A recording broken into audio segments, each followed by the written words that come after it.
Today's meeting of the Environmental Advisory Board is called to order on January 15th. Welcome, everyone. The members of the Environmental Advisory Board were appointed by the City Council, and we serve voluntarily. The board's objective is to provide citizen insight to the City Council and staff on environmental activities within and affecting the City of Clearwater. Agendas of today's meeting are on the wall at the entrance to the chambers. Please turn off your cell phones and electronic devices. To ensure a complete record of the board's actions, we ask each individual wishing to speak clearly state your name. Will members of the board please introduce yourselves? Ashley Pinellas. Mark Wright. Jared Leone. John Thomas. Sarah Kessler, staff liaison. Thank you. Our first order of business is to review and approve the minutes from our last meeting last decade. Board members, are there any changes or corrections? Motion to approve. A second?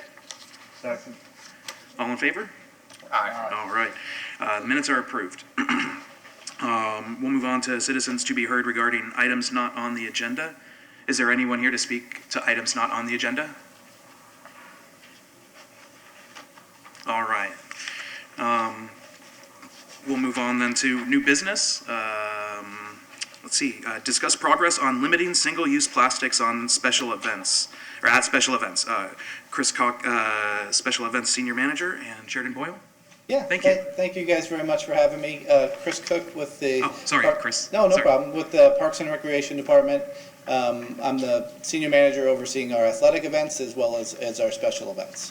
So I really appreciate the opportunity to be here from you guys to let you know a little bit of what we're doing, and then also get your insight and guidance on how we can even further enhance what we're doing and what we're thinking in our plans as we oftentimes are looking years into the future on some of these large events. So these are the good conversations to have to prepare our partners and ourselves for what's around the corner. Just to kind of jump right into some of the things that we have started doing within I would say within the last year to 2 years on some of the events that are more of the annual events that city has different various involvements with. When the city's involved with having vendors at the events, that is a big opportunity for us to limit, instead of just looking at one particular person that has things on site. If we're able to create guidelines and rules and regulations for what people can bring in as far as being a vendor at an event, that really helps us at the very beginning with how we're collecting those things at the end. So Sheridan can probably speak a little bit more about where the genesis came from and how working with Ocean Allies and her and a few other people where those documents were created. But in our office working with Sheridan, we have kind of a list of guidelines that are now in all of our vendor agreements. So before we approve somebody to be a vendor at a special event to sell food or beverages at our event, or even merchandise or exhibitors or things like that, here's a few things that we have on that list specific to this conversation. There's no expanded polystyrene allowed. There are no plastic bags allowed. Plastic straws are prohibited. We speak to them about the proper recycling process, and just to elaborate on that a little bit more. So we've had recycling bins at events, for as long as it can go back. Where that can fail is people that either don't know or don't care or don't follow, and then all of a sudden we have areas that we've identified for recycling that are contaminated. So the key for that is education, awareness, and oversight. So we've actually started working with partners on some of our upcoming events, like Keep Pinellas Beautiful, where we can actually staff recycling areas, and then we can market that. We have to let people know where they are and how they can do their part. So we have video board announcements that we can do, and stage announcements from the stage if it's concerts, or even just simple signage if it's smaller events saying, here's where you can go to recycle. And then in those areas having a staff presence to make sure that they're not being contaminated. So that the proper recycling process is one. The disposable cutlery is another area, and Sheridan can probably talk a little bit about how there's providers out there that are helping us find where to get these materials, because a lot of times we hear from vendors, well, I don't know where I can get this stuff. Now we have an answer for those questions before they arrive. And then no balloons, that's something that seems cut and dry, but a lot of the people that want to set up and pass things out to kids or things at events, all of a sudden they show up and they have tanks and they're passing out balloons, and so by putting it out there ahead of time, it's not a surprise when we don't allow them to do that. The second part that I'll touch on is just the reduction in water bottles, and soda bottles are a huge item there. At all of the city events that were involved in the resale of any of those, we now allow people to bring water in. So you're allowed to bring in a gallon, 2 gallons, as much unopened sealed water as you can, where that wasn't something in the past we've allowed. And then we'll also allow people to bring in containers, empty containers, and then we provide water refill stations at all these events. So whether it's the ESPN softball tournaments over at Eddie Seymour or Wild Splash, right behind us in Coachman Park, we have stations where people can go and get refillable water. Some of our vendors or partners that are bottom line conscious, want to sell more water, but I think it's becoming such a broad conversation in today's culture that we really haven't had pushback when we're telling people this is something that we're mandating that they put in our water refill stations. Also, this is a simple one, but the handouts around, it's a little bit harder for us to patrol, but at least those who are partners of ours, we don't allow them to go put paper and things on people's car doors. If you've ever ran in the turkey trot, you go out to your car and it's like your windshield, you can't even see out of it because it's covered in papers and things like that. So at least we try to tell any people who are partners of ours that's not allowed, and we try to patrol that the best we can. I mentioned about the advertising and signage, just making people aware at our events is big. A couple of things that we're working on for the future. So just to give you a quick glimpse into our process for how people can have tournaments and special events in our city. So it starts with a request form. That request form gets reviewed by a committee. Once it's approved, the special event organizer or the athletic event organizer gets a series or list of people to contact for more information and to basically get clearance that they have to call the police department, they have to call the EMS department, just to make sure that there's contact between all the different departments and the organizer. Something we're working on is getting language from Sheridan. It's probably the first she's hearing of it, but getting information from there that we can also supply to every event person that is getting a permitted event in the city, just on some basic places they can go to find out more information on this. And then part of that process also is it is taken into account the location of events. So when it goes to that committee for approval, as you're well aware, I'm sure we get constant applications for events on Clearwater Beach, in Pier 60 Park, in areas that are not as easy to control, trash and plastics and recycling and things like that. And so that is one of the environmental concerns is one of the main reasons that we will look at an event and say whether or not we think it's good for the community or not good for our community. So just to bring you in a little bit about how those things are discussed and how we do look at all of those things before somebody's just handed a permit to do something. There's processes they go through to get approval for. Sheridan, is there anything you want to touch on or elaborate on? Hi, Sheridan Boyle. No, I think Chris did an excellent job. I do have, different handouts that we'll make available online to vendors too that explains what ocean friendly means. It reflects what Chris just went over, the 6 things that we don't allow, but also we want to provide some resources for, okay, this is what we don't allow, so what do you replace it with? And thankfully, we have a lot of local partners that can help. Ocean Allies is a really great resource for plugging in. They work with a number of different distributors, and distributors want to sell you something. So if you say, I can't have this, what can you tell, what do you have that's actually good and meets these requirements? Ocean Allies can refer you to the right products while avoiding the greenwashing that usually happens with eco-friendly or sustainable products. Another benefit I wanted to mention about having Keep Pinellas Beautiful involved is, like Chris mentioned, a lot of times, actually I will say most times at events, our recycling is just contaminated. I'm sure you've been at an event where it's very busy and you can't even see, a couple feet in front of you. So when you're walking by a container, you just think of it as a container, and you sometimes don't take the moment to read what it allows or what it doesn't. And that's generally what happens with recycling. So rather than twinning the bin is what it's called in solid waste, where you put a recycling bin next to a trash can everywhere. Rather than making it too convenient, what we're going to do is have signs that show people where a recycling center is, so that when they want to recycle something, they're actually intentionally bringing it to you. Keep Pinellas Beautiful is a great resource because they not only, I've trained them in what we do and don't accept and why, because they'll probably get some of those questions, but they're also great in talking about, in an engaging way, litter prevention and what ocean friendliness really even means. They even have a fun little small obstacle course for kids at events where they can get through different fake ocean debris, and at the end of it they have to figure out where to put their item. Is it recyclable, is it trash? And then at some events they're able to compost it too and have that option.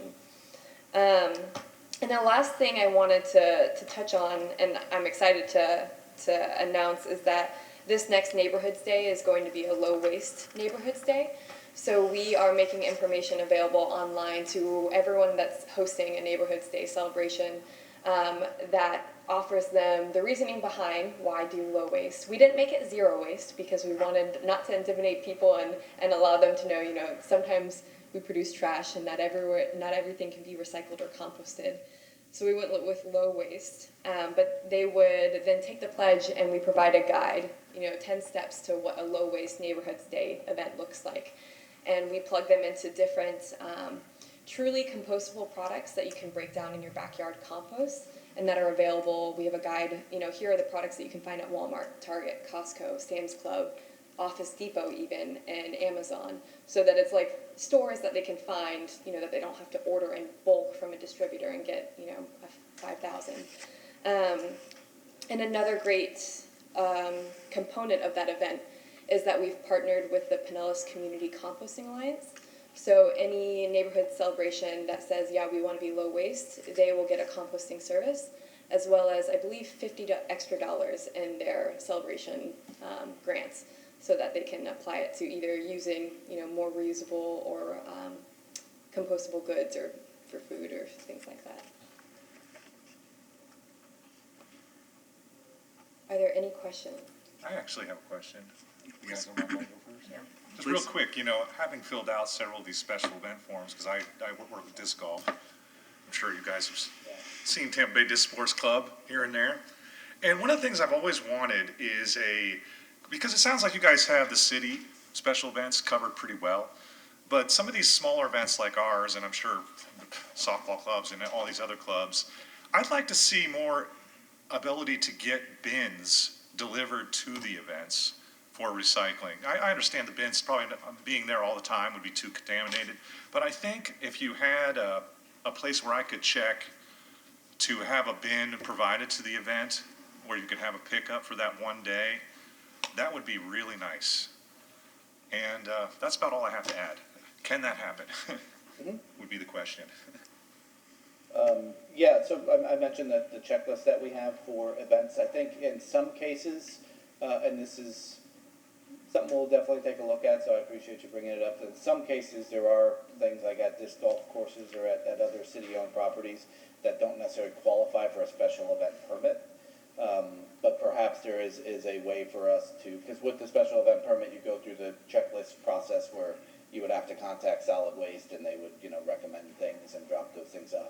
If it's not to that level of 150 people to where you get a special event thing, doesn't necessarily mean it shouldn't have recycling bins. So, Right, and that's what I'm getting coming up with a process or a request form or something like that people can turn into us to let us know. So I think we can work with our solid waste department and get their insight on it as well about the best way for even smaller events to apply to get those things. Yeah, because I always see all the trash cans getting filled up with the sodas that we provide and the bottled water especially. You have a whole cooler full. And even with 50 people, an event that's one day, it stacks up quick. And it would be nice to see a separate bin.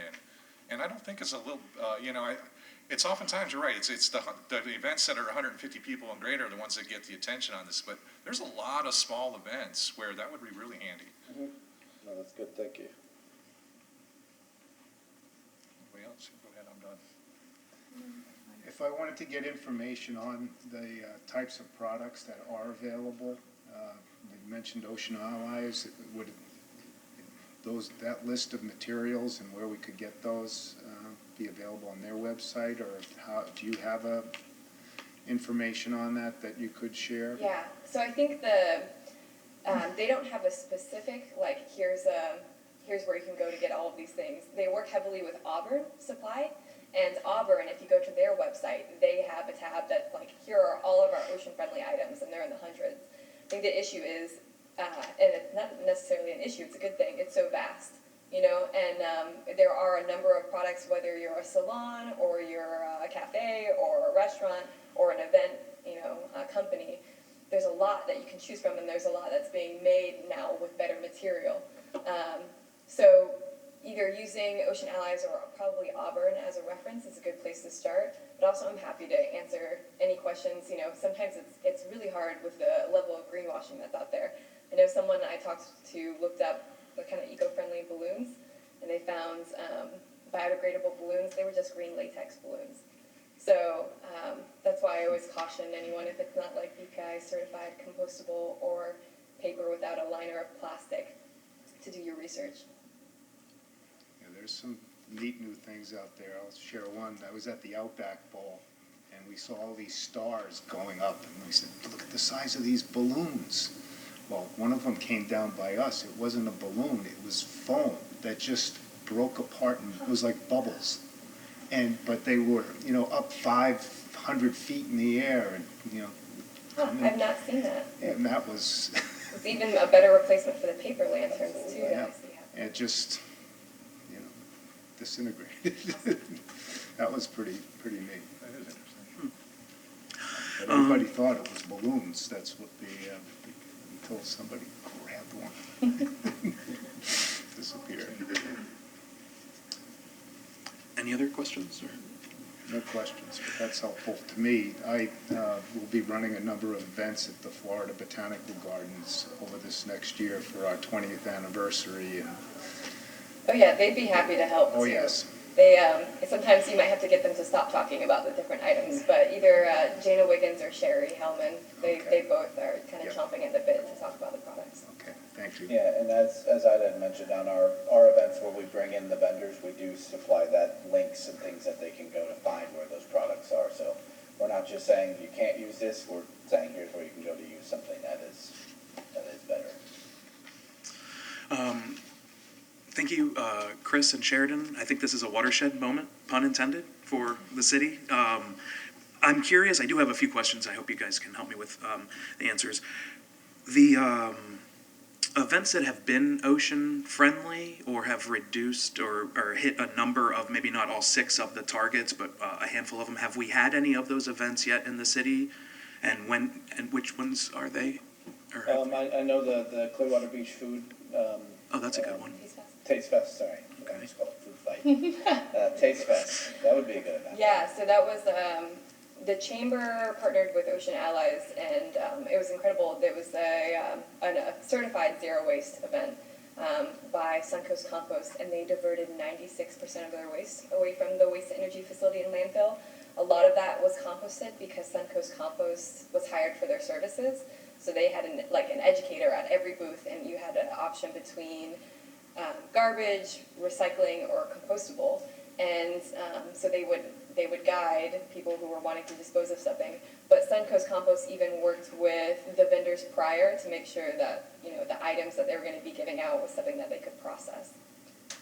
So, And I know the Clearwater Beach Chalk Art Festival okay. had, I don't know if they were quite to that level this year with it, but they certainly took a lot of the steps. The Sugar Sand Festival took steps. I think what we're seeing with a lot of them is they don't want to overcommit and then find out and fail and promote they're going to do something and then not be totally ready. So we've had a lot in the last year that have taken steps that are finding their footing and are taking even more steps. The Sugar Sand, for instance, is an event that I know Sheridan's met with them. We've met with them And that is one of their main topics of conversation, is how they can keep that momentum for that going. Because quite frankly, it's great for the environment, but it's also a good promotional tool for them to be talking to people about as well. Certainly. Clearwater Jazz Holiday, a Coachman Park event, took some big steps last year, are looking to take even more. So it is encouraging, and not just because she's standing here, but it is, with the city making the commitment with her position, it's really kind of motivated all of our departments to make sure that we're in lockstep with what the city wants us to be doing. So it sounds like some actual certified or continuing the gradual transition this year. Maybe some other signature events will get that. Yeah, our Sea Blues Festival, Okay. we're all but saying we're going to be an ocean-friendly event just because it is the first year we're doing it with that one. But we have Keep Pinellas Beautiful coming out, all these things that we kind of laid out, we're doing with the vendors and the recycling at that event, and that's the last weekend in February.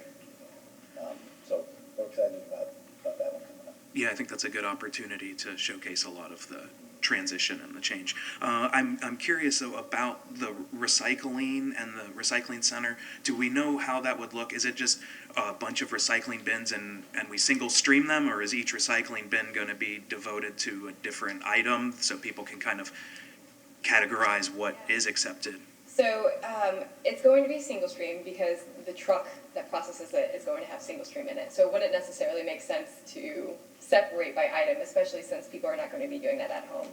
But what we are going to have is we are going to have the containers, but they're going to be positions, and we'll figure out how to organize it. But where Keep Pinellas, Beautiful has their tent and their staff around it, and it's presented in an engaging way. So it's still not just like a mindless, even though you sought out the center, it's not like a mindless throwaway. Yeah, I think one of the things that we talk about a lot with trash and recycling is contamination, and I wonder, because of our push for single stream, which is to make it easier for the user, it makes it so much more difficult down the line for those products to It can be make it more recycled, so. difficult. I will say though, it makes it more accessible and more convenient for a number of people and businesses, and the amount of infrastructure, not only we, but every other city really in the United States, most cities, have devoted to the single stream process, whether it's our trucks or our bins, or it's not likely to go back to No, I don't suggest that it should. I just think that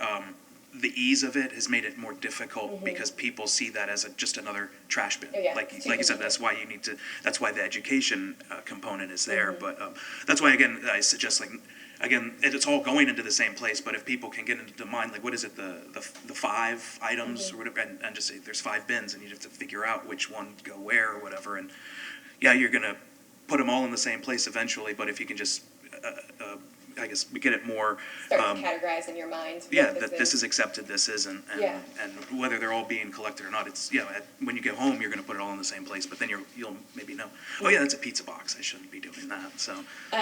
I will mention that to Keep Pinellas Beautiful, and I am interested. They've mentioned the obstacle course that they've had, Yeah. and so that might help too with, where do I put it, and Yeah. really thinking what. Yeah, not necessarily to get rid of single stream, but just to kind of compartmentalize what the accepted, recycling products are. And then my other question was about the cutlery and the other items. Some of this stuff's made from wood.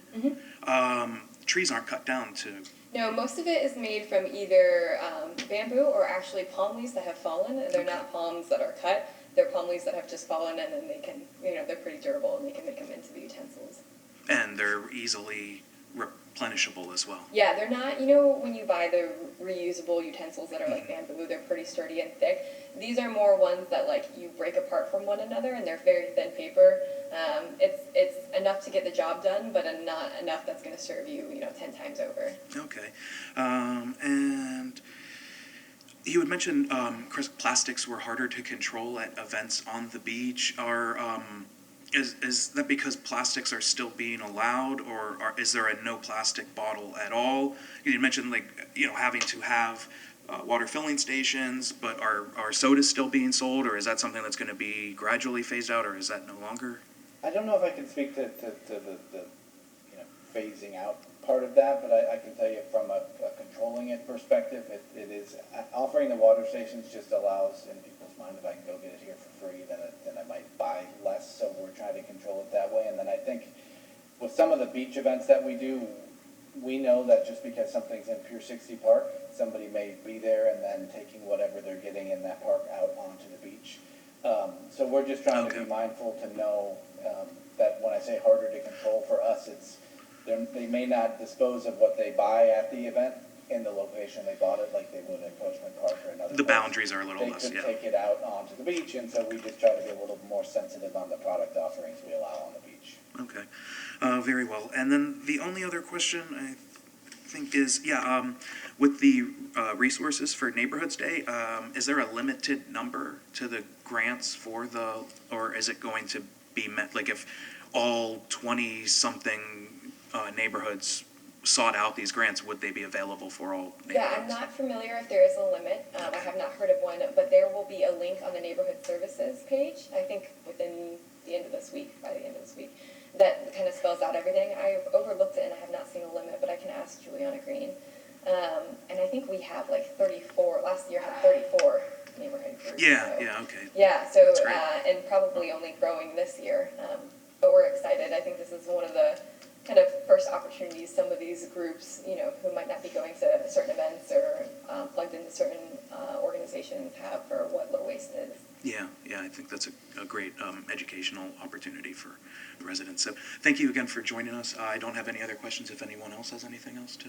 I would just like to know how people react to when you ask them to put their things in 3 different containers for the composting and the plastic and the. I think, so with compost, a lot of people have no idea what it is, and they think it's like an incredibly messy and smelly process, which it's not, and it's really awesome when you actually know the process and how it works and how effective it can be, and that it's not smelly. I can say with recycling, though, it's just every single time people are always amazed at what is not actually recyclable. And so when you talk to them about why, that's where the aha awakening kind of moment goes. Because very frequently we're just used to throwing things away, but we don't realize that there's not really an away when it comes to our waste. You put like a hole in the recycling for just plastic bottles, so people know that this is just for a certain product. I think at certain locations we've been considering that when it is, they'll only have the certain containers, because that certainly limits what they're able to put in there, and they're able to identify it more. But then there are other events where they'll be having, not just containers, but maybe paper items and other things. But that does help, people are able to identify it based on that circle. I've seen them on the river walk in Tampa. They have those containers. Yeah, I think it's helpful so we know where to put it. Mm-hmm. I also like the Keep Pinellas Beautiful. At one time, she was saying that they give people like a paper bag when they come into an event and say, "Can you, if you will, as a volunteer, can you put all your waste in here and then bring it to a certain area?" And I always thought that was nice. That when we were doing the no straws, it got people talking about all of a sudden recognizing what was going on, but everything was a volunteer. You didn't have to do it, and it seemed like people wanted to do more if they knew they didn't have to or something. I haven't heard of that paper bag idea, but that is interesting, and I'll have to talk to Keep Pinellas Beautiful more about how that works for them. Yeah, they talked to us at one time, and I thought that was just brilliant. Because if you had children, that would be something for the kids to do too. Is get all the plastic bottles into one container. Do we have any comments from the audience? All right. Hearing none, thank you very much. Thank you. We'll move on to our next item, old business. All right, we'll move on to our next item, director's report. Oh, wait a minute. Yeah, do you have some? Yeah, a Oh, couple sorry. of things that Yes, I sir. just was concerned on some feedback. Cooper's Bayou, is that still ongoing? And I know last time you had reported that, an RFP was going out for some of the design, and has a specific solution been identified there at this time? So I don't remember the exact update that I gave you guys. So DOT has stepped up and is providing funding for probably about 50% design plans and permitting for all of the projects. So in the design part of it, we will figure out exactly what the width of the channel at along the Courtney Campbell will be. We haven't figured that out. We're guessing around 400 feet, but it'll be figured out in the design exactly how wide that'll be. And so they will do, it'll be about 50% design plans, and that'll get to the permitting stage with the agencies, the Army Corps of Engineers, the Water Management District, DEP, NOAA, National Marine Fisheries will be involved, U.S. Fish and Wildlife. Like, it'll be the entire gamut of agencies, for like sure. more acronyms than you can shake a stick at. So they're going to work on that, and then after everything's permitted, we will go back and modify the permit to include the recreation elements that we want in it. So it'll include the trails, some observation towers, the platforms, the kayak launch, and so all of that will be part of the project. But DOT is not going to pay for that part, so we have to go back after the fact and modify the permit to include what we want for recreation elements.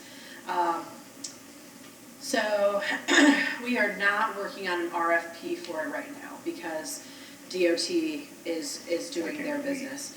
So it's not in our best interest to do anything yet. We just want to wait until we get the plans, and then once we have the plans, we will release that for an RFP and say, we need the rest of this designed and ready for construction. We need to bring it up to construction plans. And so we'll wait until those DOT plans are done. Initial estimates say probably midsummer. They could be done as early as that. You're never really sure with permitting agencies, once you get the Corps involved and National Marine Fisheries, like, it can take a while. We're hoping to apply for a few big grants that are due in the fall. And so by that time, we'll have enough information to be able to apply for those grants. We'll have enough design information and things like that. So that's, all of those things are still pending, but they're on the board. We're just not quite ready for those yet. When you outlined the recreational aspects, you didn't include the bridge across the, because that, to me, be so beneficial to the public access for that property, rather than to have to come in through the new educational facility. Absolutely, and I think, I mean, everybody that sees the bridge is interested in it, but at this point, we have not figured out what the security situation is. It would probably, we'd need somebody there, most likely 24/7 if we had that bridge there. And so those are discussions we still need to work out. Another issue is the boating rights of the property owners that are south of that. And so given how shallow the water is right there, I'm not sure what their boating rights are. But it could be something that we can't put a bridge there because, we can't put a span high enough to get a boat under it. Like we could, a kayak could fit under there, but, it's like if they have even a little, Hobie Cat sailboat, we couldn't build anything high enough for that. So that's another thing we need to look at is the boating rights of that. So it's still on the table. I don't know if that's something that will be a phase 1 or maybe a phase 2 part of it. There's something similar to that I've seen down in Bradenton at the Robinson Preserve. They have a long bridge that goes from 64 that connects to the other part of the park. Okay. I'll have to go down there and see it. Yeah. I haven't been on it. I've seen it as I've gone by and done some work at home.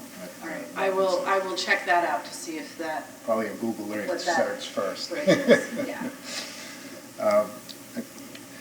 The other, at our your presentation to the City Council, you made some recommendations about the potential for us seeing some of the major projects.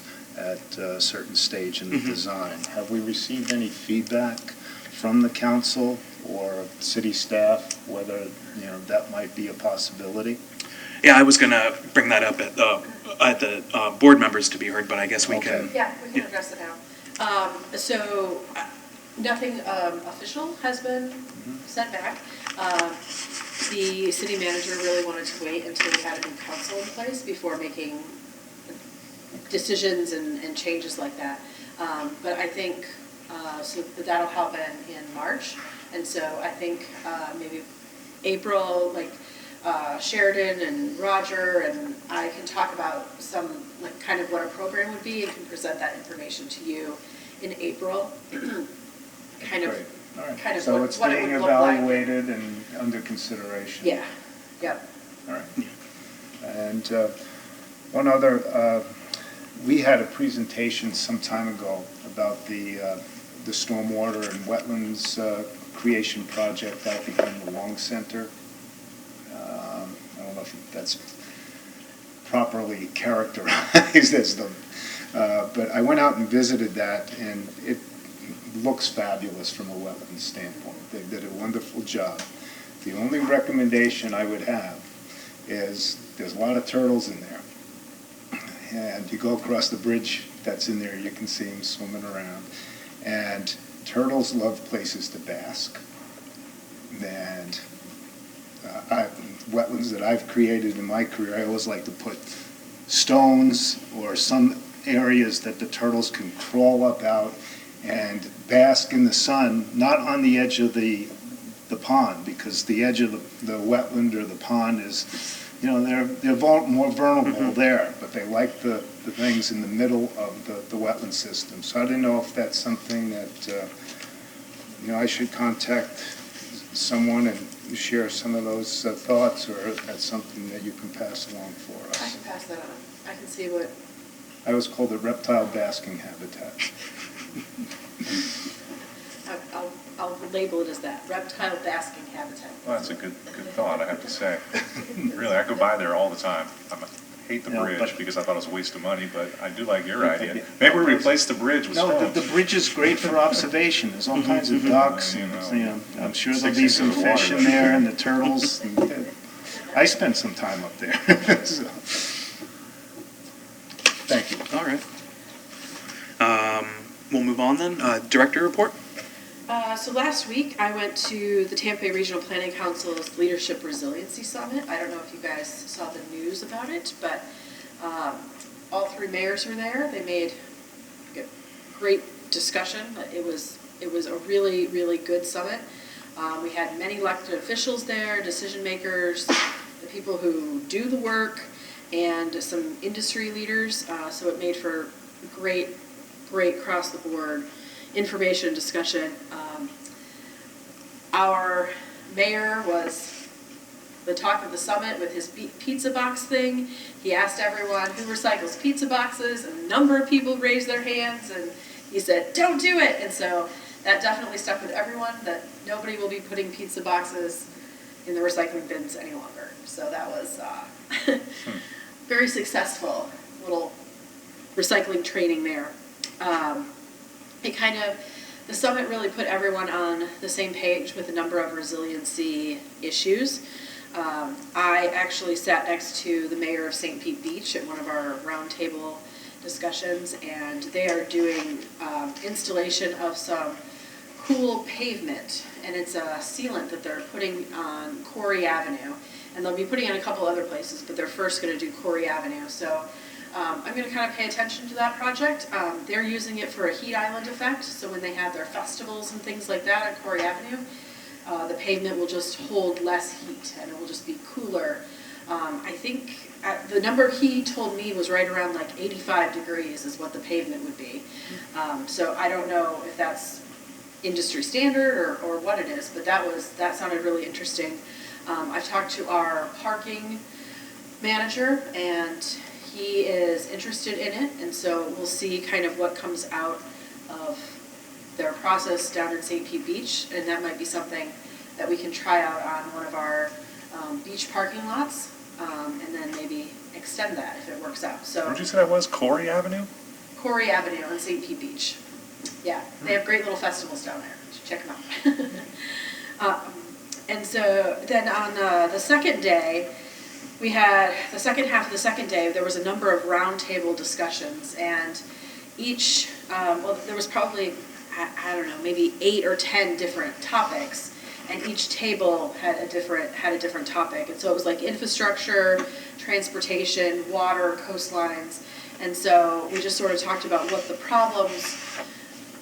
problems were in each area, and then what 3 things a local government could do to solve, to work on those problems, and then what 3 things regionally we could do to address some of those problems.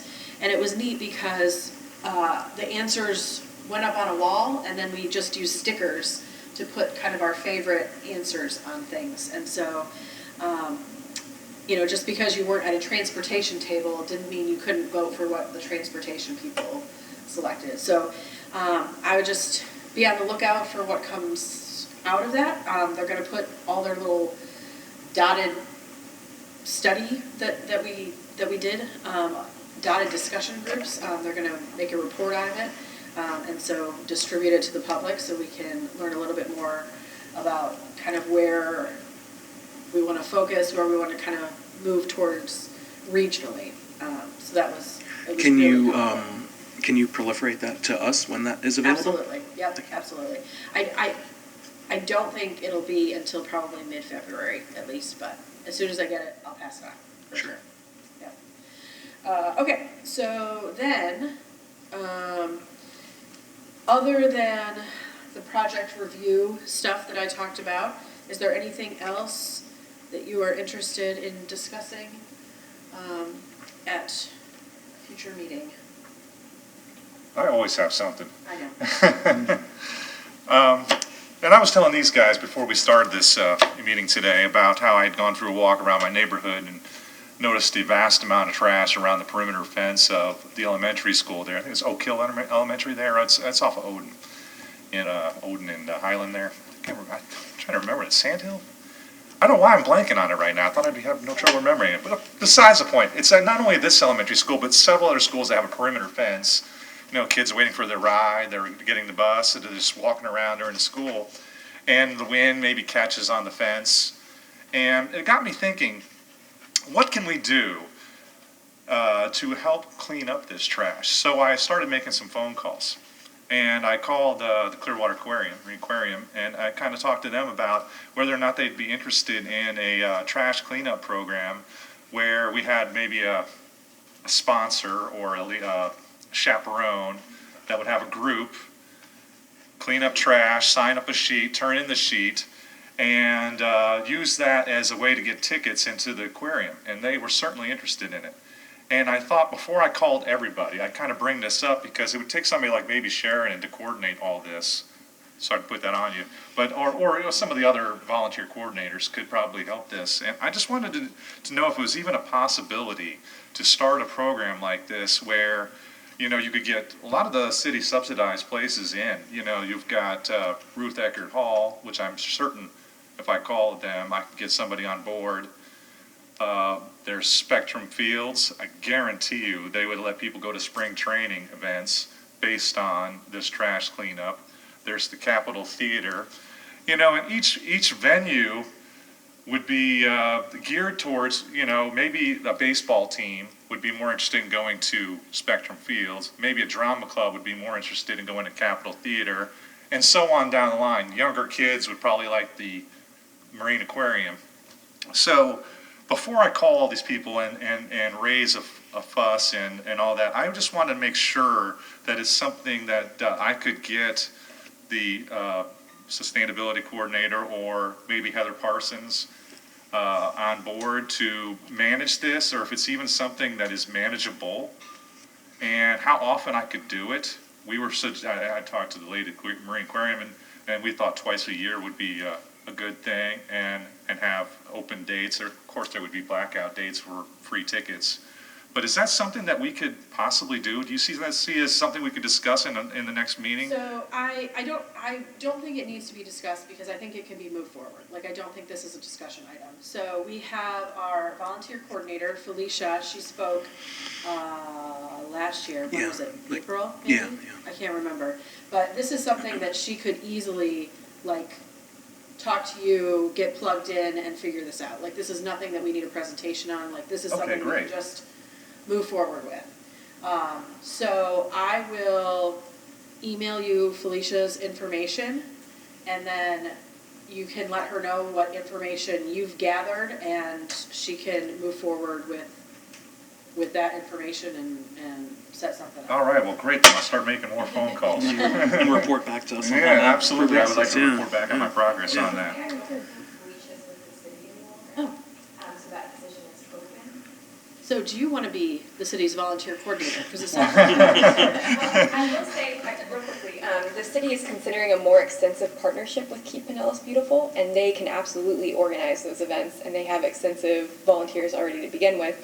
But the component that is missing is that incentive, which I really like the idea. So if Keep Pinellas Beautiful can kind of do the organization and have some of their staff or interns show up for the cleanup Okay. event, we can connect them with the interested Yeah, I've certainly parties. talked to those people over there before, and they seem very receptive on the programs like that, so I would absolutely love to do that. Great. All right, Yeah. awesome. Great. Yeah. All right. Ashley? I'm always interested in solar, so I'll put my question. I'd like to see if, there we can do a pilot project in one of those parking lots on the beach. So, excuse me, our parking manager is a little overwhelmed right now. Like, I don't know if you've seen him on the news, but he's putting in new pay stations, and there's a lot going on in the parking world. But he is interested in that, and so he just needs to get a little bit off his plate before he starts looking at some of those solar options and things like that. So, hold on. Okay. I love the Long idea. range He's on board, just That's the greatest idea I've seen. a little overwhelmed right now. So. Yeah. Well, another topic that came up, it was a year ago, was the Red Tide Forum that was held. And there were a lot of, the research scientists and government officials who spoke about, one, the cleanup that had been done, but also, where the research is heading. And, I also got a little note from Charlie Crist to my home telling us that one of the major things, on maybe some of the others Yeah, here yeah. received it as well, that it's one of the major items on his agenda as well. And, it'd be helpful to understand if there's something that we can do, as a city. What should, is it nutrients? A lot of what I heard at that research forum, was triggered by the micronutrients, out in the central Gulf with iron oxides that are coming from the Sahara Desert. So that triggered the bloom, but coming closer to the shores, it's nutrients. And are there more, programs or things that we can be, trying to institute to So one thing about turn the tide, Cooper's Point keep it project- further south? Yeah, one of the things about the Cooper's Point project is, part of it is to dredge Cooper's Bayou and the circulation aspect of it.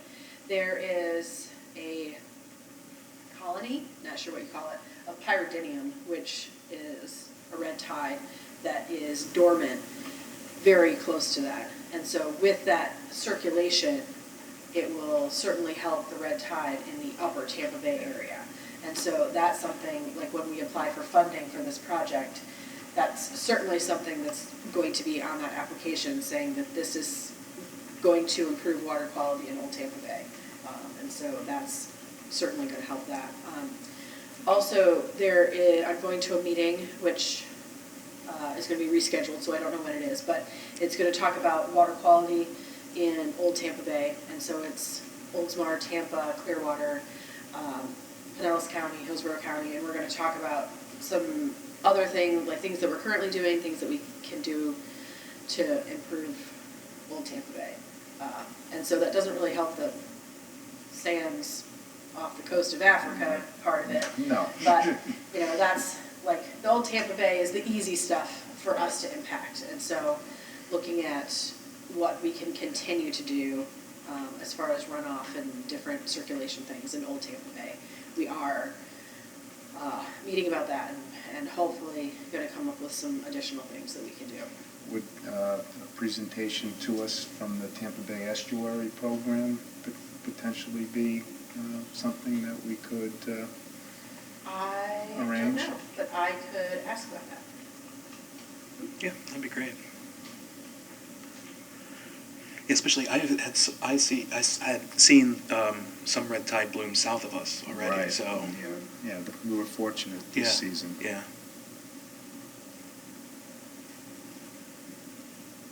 All right. Anything else, John? No, that's all I had. Ashley? No? I'm good. Yeah, I don't have anything to add. Counselor, Thank you very much. So with that, if there's nothing else, we'll adjourn. Thank you. Oh, I can't wait to get you guys my progress on the next meeting.